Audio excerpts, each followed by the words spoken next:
نبی پاک علیہ السلام نے فرمایا جب نکاح کرو تو ایسا نہیں ہے کہ باقی ساری چیزوں سے منع کر دیا. حضور فرمانے لگے لوگ حسن دیکھ کے شادی کرتے ہیں.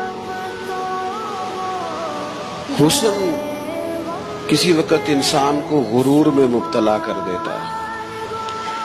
فرمایا لوگ دولت دیکھ کے نکاح کرتے ہیں. بیٹی اور بیٹے کا نکاح فقط دولت دیکھ کے کرو گے تو دولت سرکش بنا دیتی. تو یا رسول اللہ پھر کیا دیکھیں؟ فرمایا تم بچی اور بچے کی شادی کرو تو دین دیکھ کے شادی کرو.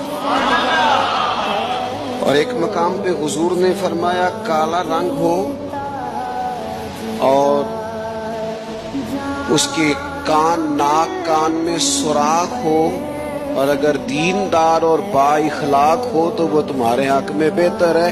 ایسی خاتون سے شادی کر لینا، شرط یہ ہے کہ دیندار ہو.